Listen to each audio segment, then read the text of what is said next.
श्रोते हो नमस्कार. आता आपण ऐकणार आहोत सिंधुदुर्ग जिल्ह्याचं वार्तापत्र.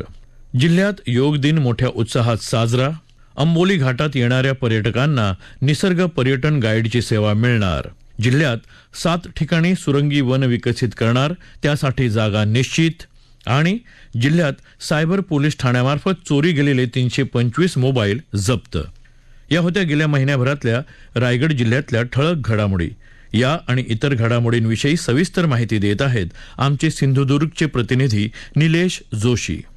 11वा आंतरराष्ट्रीय योग दिन जिल्ह्यात सर्वत्र उत्साहात साजरा करण्यात आला. ओरोस इथल्या जिल्हा क्रीडा संकुलात सिंधुदुर्ग जिल्हा प्रशासन, जिल्हा क्रीडा अधिकारी, जिल्हा आयुष विभाग, मेरा युवा भारत, जिल्हा विधी सेवा प्राधिकरण, शासकीय वैद्यकीय महाविद्यालय यांच्या संयुक्त विद्यमानं विशेष कार्यक्रमाचं आयोजन करण्यात आलं होतं. जिल्हाधिकारी अनिल पाटील यांच्यासह उपस्थित अधिकारी कर्मचाऱ्यांनी या कार्यक्रमात सहभाग घेऊन योगासनं केली. दरम्यान आंतरराष्ट्रीय योग दिनाच्या निमित्तानं वेंगुर्ले इथं नगर परिषदेच्या सिंधुसागर जलतरण तलावामध्ये प्रशिक्षण घेणाऱ्या विद्यार्थ्यांनी जलतरण करत विविध योग प्रकार सादर करत निरोगी जीवनासाठी योगाचं महत्त्व असल्याचं पटवून दिलं. देशात 1975 साली लागू झालेल्या आणीबाणीला 25 जूनला 50 वर्ष पूर्ण झाली.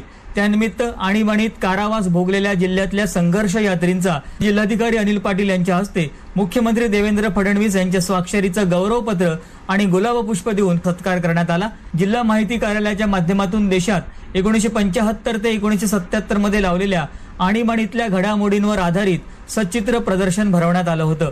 उन्हाळी सुटीनंतर जिल्ह्यातल्या सर्व शाळा 16 जूनला सुरू झाल्या. जिल्हा परिषदेच्या शाळांमध्ये नव्यानं पहिल्या इयत्तेत दाखल झालेल्या मुलांचं जल्लोषात स्वागत करण्यात आलं. कुडाळ कुंभारवाडी या जिल्ह्यातल्या पहिल्या पीएम श्री शाळेत जिल्हाधिकारी अनिल पाटील यांच्या उपस्थितीत मुलांची शाळेपर्यंत उघड्या जीपमधून मिरवणूक काढण्यात आली. नंतर औक्षण करून गुलाबपुष्प देऊन आणि नंतर कुंकुम जलामध्ये पाय बुडवून त्याचे ठसे कागदावर उमटवत जणू लक्ष्मीच्या पावलांनी मुलांनी शाळेत प्रवेश केला.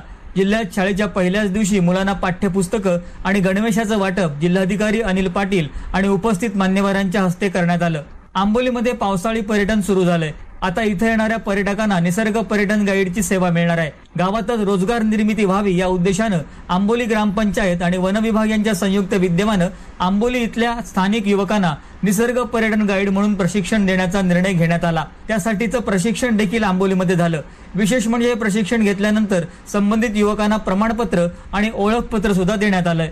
पुणे मावळ इथला लोखंडी पूल कोसळल्याची दुर्घटना घडल्यानंतर सिंधुदुर्गचे पालकमंत्री नितेश राणे यांनी जिल्ह्यातल्या साकवांचं ऑडिट करण्याचे आदेश दिले होते. त्यानुसार जिल्हा परिषद बांधकाम विभागानं तातडीनं माहिती उपलब्ध करून दिली आहे. त्यानुसार जिल्ह्यातल्या 813 साकवांपैकी केवळ 169 साकव सुस्थितीत असल्याची माहिती जिल्हा परिषदेचे मुख्य कार्यकारी अधिकारी रवींद्र खेबुडकर यांनी दिली. त्याचबरोबर 406 साकवांची दुरुस्ती करणं आवश्यक असून त्यासाठी 33 कोटी 14 लाख रुपये निधीची आवश्यकता आहे. तर 313 ठिकाणी नवीन साकव बांधणं गरजेचं असून त्यासाठी 97 कोटींची आवश्यकता आहे, अशी माहिती खेबुडकर यांनी दिली. सावंतवाडीमध्ये भाईसाहेब सावंत आयुर्वेद महाविद्यालय आणि रुग्णालय इथं आंतरराष्ट्रीय अंमली पदार्थ विरोधी दिन साजरा करण्यात आला. नशाबंदी मंडळ सिंधुदुर्गच्या वतीनं याचं आयोजन करण्यात आलं होतं. यावेळी उपस्थित विद्यार्थ्यांशी पोस्टरच्या माध्यमातून संवाद साधण्यात आला. नशाबंदी मंडळाचे श्रीयुत नंबरकर यांनी मार्गदर्शन केलं. वेळीच सावध होऊन गाव, शहर, शाळा, महाविद्यालय, सार्वजनिक ठिकाणी व्यसनांच्या विरोधात जनजागृती करणं गरजेचं असल्याचं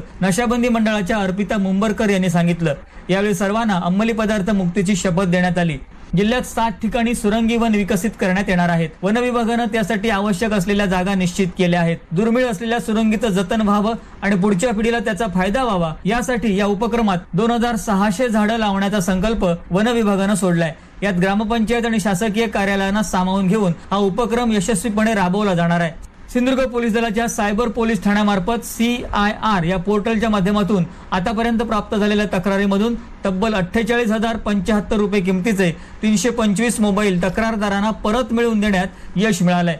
तसंच यावर्षी 16 मे ते 31 मे या कालावधीत राबवण्यात आलेल्या विशेष मोहिमेमध्ये 8,40,000 रुपये किमतीचे 54 मोबाईल तक्रारदारांना मिळवून देण्यात आले.